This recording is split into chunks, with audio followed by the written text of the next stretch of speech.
Hello guys, this is Komalpreet Singh, Wellness Health Coach here. So today we discuss about gut health. But उससे पहले मैं आपके साथ अपनी ट्रांसफॉर्मेशन शेयर करना चाहूँगा. Hello guys, my name is Komal. आज से तकरीबन 2 मंथ्स पहले मैं बहुत ज़्यादा अंडरवेट था.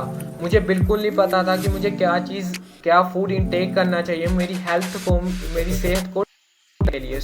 मैंने अपना खाना अच्छा करके एक अच्छा न्यूट्रिशन लेकर और अपनी हेल्थ कोच की प्रॉपर गाइडेंस को फॉलो कर 2 मंथ्स में अमेजिंगली अपना 7 kgs of muscle weight gain किया, जिसके साथ ही साथ मेरे health related issues sort out हुए. Now we discuss about gut health.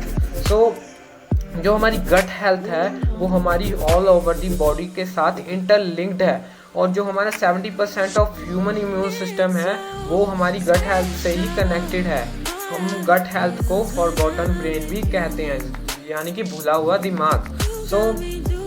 अब हमें पता कैसे चलेगा, how did we know that कि हमारी गट हेल्थ की फंक्शनिंग प्रॉपर चल रही है, अच्छी चल रही है या नहीं, और इस एडवांटेजेस और डिसएडवांटेजेस हो सकते हैं.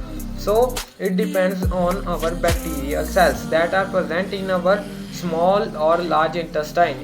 There is two type of bacterial cells that are present in small or large intestine. First one is good bacteria cells and second one is bad bacteria cells. अगर हमारी गुड बैक्टीरिया सेल्स की functioning अच्छी होगी तो हमारी also गट functioning भी अच्छी होगी, हमें हेल्थ रिलेटेड इश्यूज नहीं होंगे. अगर हमारी bad bacteria functioning good bacteria functioning से ज़्यादा इंक्रीज हो जाए तो उससे हमें इंटर रिलेटेड हेल्थ इश्यूज सामने आ सकते हैं. इससे हमें क्या क्या इंटर रिलेटेड हेल्थ इश्यूज आ सकते हैं, जैसे कि IBM, हार्मोन इम्बैलेंस हो सकता है, skin related issues, cognitive functioning में प्रॉब्लम होगी और हमारे बिहेवियर में चेंज होगा, और साथ ही साथ हम इरिटेटिव रहेंगे. अगर हमारी बैड बैक्टीरिया फंक्शनिंग ज़्यादा होगी तो हमें यही इंटर रिलेटेड इशू हेल्थ के सामने आएंगे. We need to know about that difference. ये सब हमारी डिपेंड करता है खाने पे, हमारे इंटेक पे, which thing we intake all over the day, in a whole day. Is it hygienic और unhygienic, is it healthy for our health or not.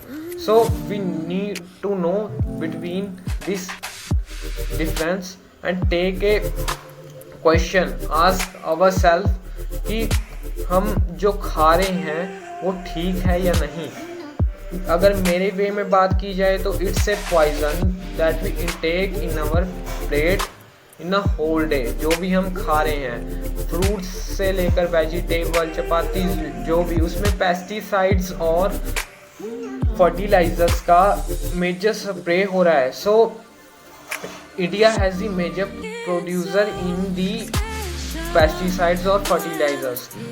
इतनी ज़्यादा स्प्रे हो रही है जिसके कारण नई डिसीजेस सामने आ रही है, नई हेल्थ रिलेटेड इश्यूज सामने आ रहे हैं. किसे पता था आज से 20 साल पहले कि कैंसर नाम की भी कोई चीज़ थी, मोटापे नाम की भी कोई चीज़ थी. सब हमारे इंटेक पे डिपेंड करता है. अगर हमारा गट हेल्थ फंक्शन हमें ठीक रखना है तो हमें probiotic, we need to take probiotic, but it is not like that kind of probiotics like tulsi, haldi etcetera. ये वैसे प्रोबायोटिक्स नहीं है जो हमें इंटेक करने हैं, ना ही ये केमिकली हैं, ना ही ये ज़्यादा ही जैसे ऑर्गेनिकली हैं, जैसे हम कहते हैं देसी तरीकों की तरह. We need to know the difference between poison food and a healthy nutrition.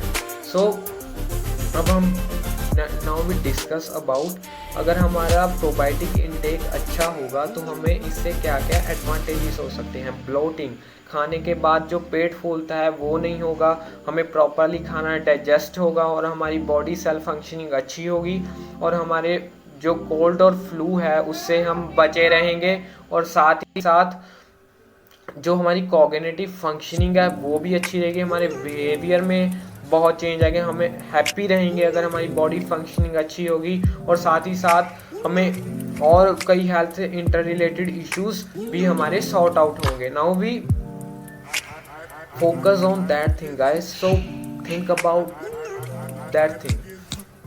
तो क्या हो सकता है कि हमारा अच्छा ही नहीं हो न्यूट्रिशन, हम खा रहे हैं वैसे ही पराठे खा रहे हैं, ब्रेड खा रहे हैं, आप अपनी ही हेल्थ ख़राब करोगे। सो हमें अपना ये डिफरेंस समझना होगा। और कई का मुझसे क्वेश्चन भी होगा इस वीडियो में कि हम कौन से प्रोबायोटिक्स ले सकते हैं। सो आस्क मी हाउ, आपको डिस्क्रिप्शन में मैं अपना लिंक दे दूंगा जिस पे आप मुझे क्वेश्चन आस्क कर सकते हैं। आप कमेंट्स में लिख सकते हैं कि आपको कौन सा प्रोबायोटिक लेना चाहिए। So we will telling you. Thank you so much.